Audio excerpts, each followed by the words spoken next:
Hey friends, in this beginner-friendly watercolor tutorial, I've got more holiday card fun coming up.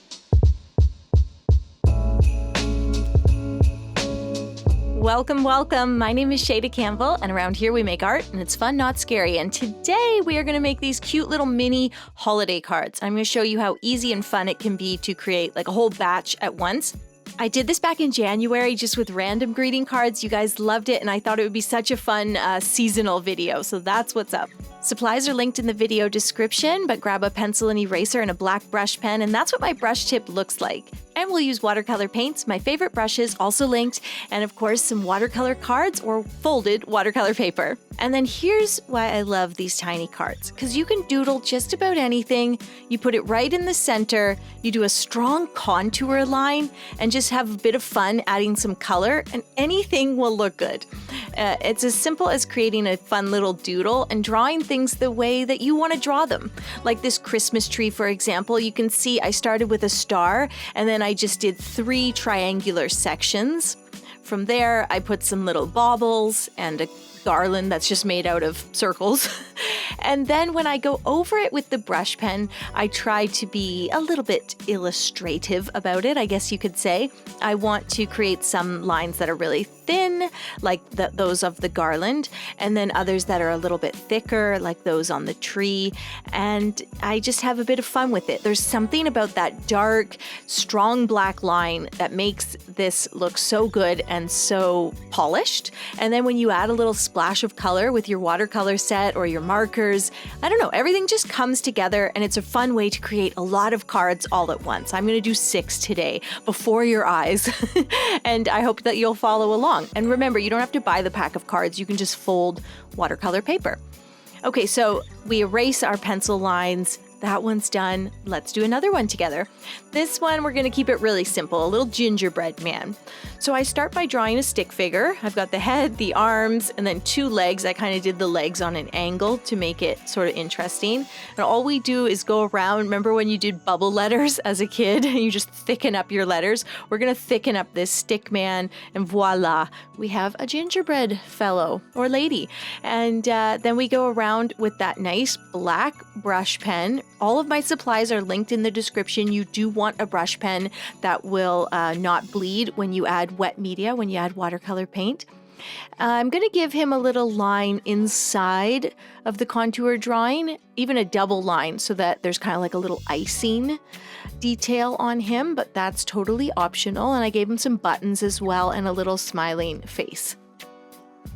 Well, I'm so excited to walk you through all these designs. I do want to stress that you could doodle just about anything, and with that black line and the little splash of color, it's going to look great. This next one is going to be an Advent wreath. So all I did is draw an oval and then 4 lines, and we turn those lines into candles, again, just thickening things up.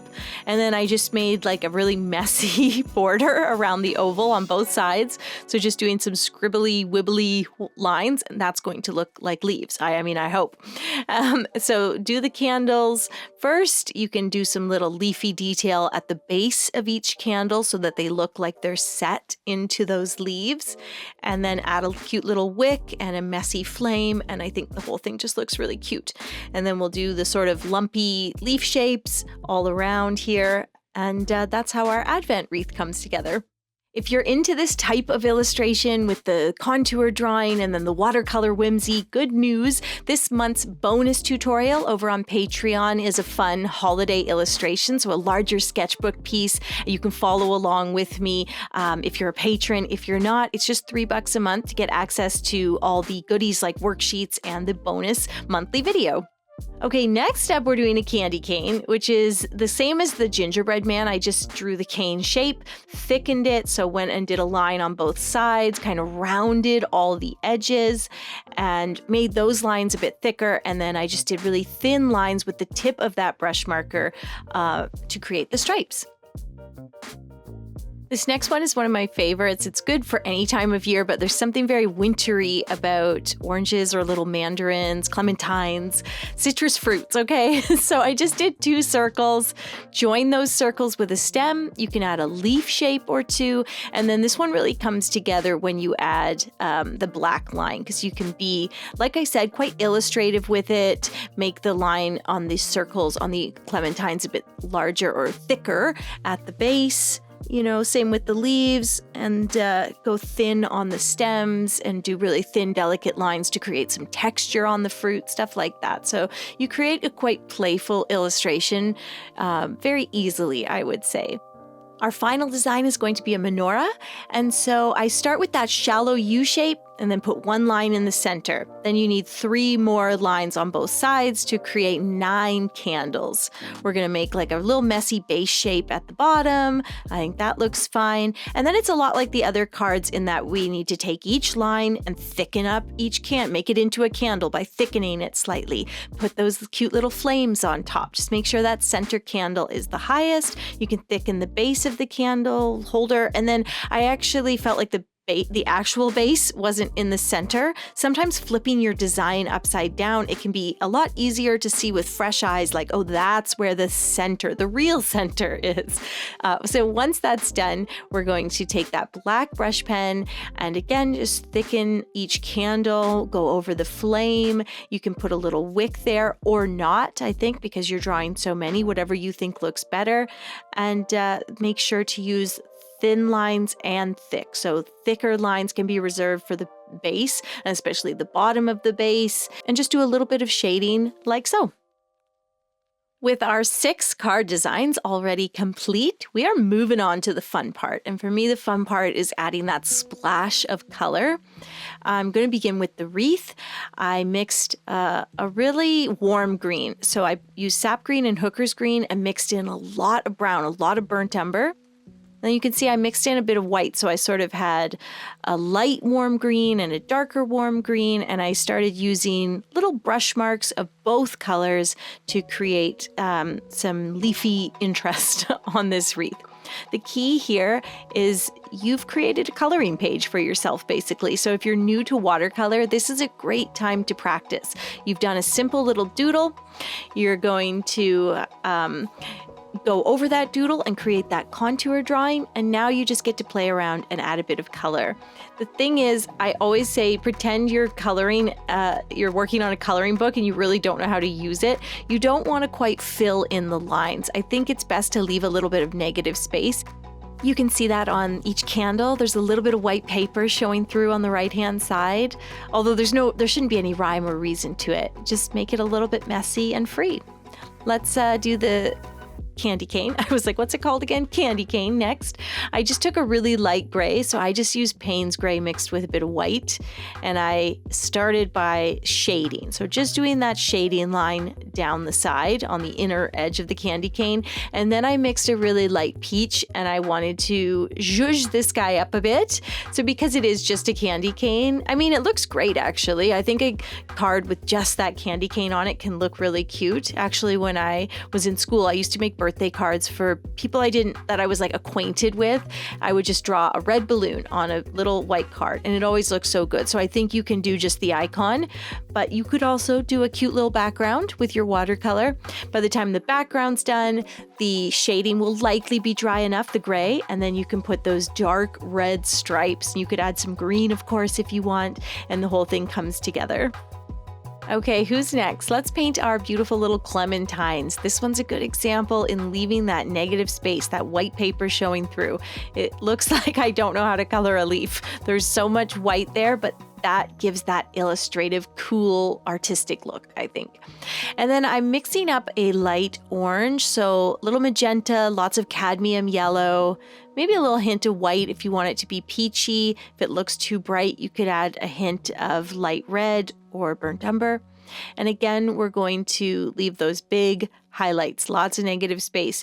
I did one on the bottom left and the top right, and I'm going to do basically the same thing over here.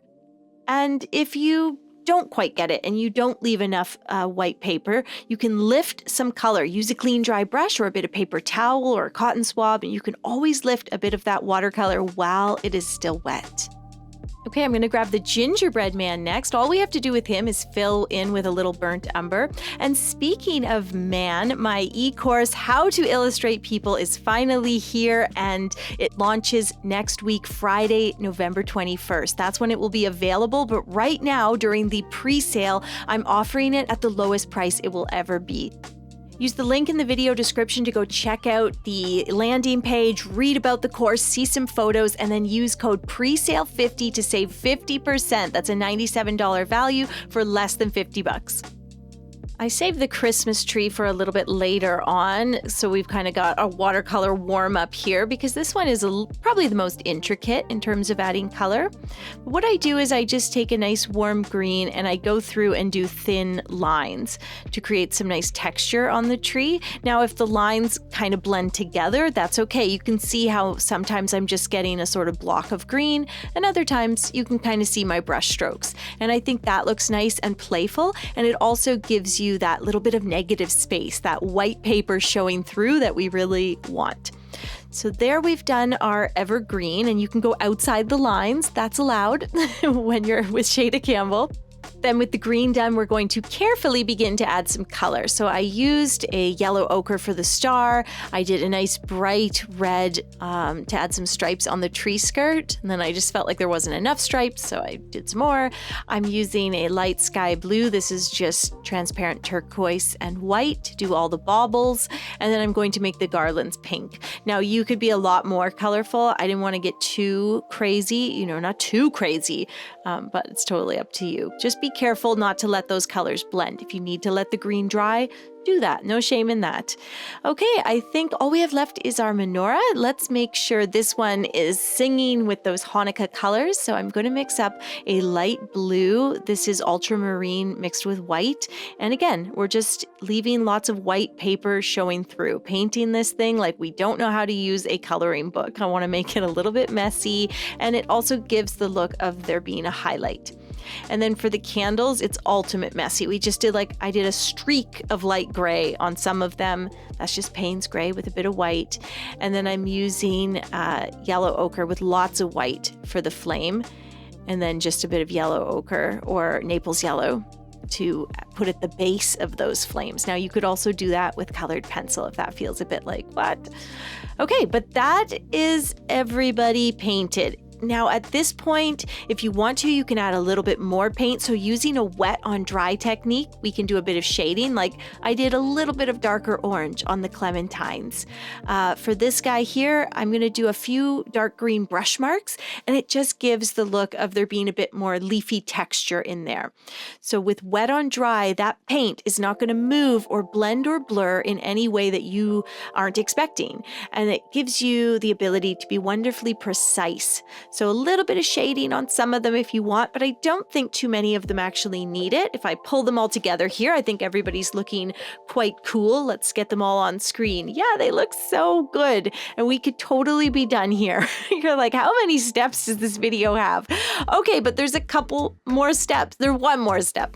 If you want to, you could get in there with colored pencil or crayon or marker or brush pen and just have a bit of fun. This is just me being playful. I thought this guy could use a little background, just like the candy cane. Could we have done it with paint? Absolutely.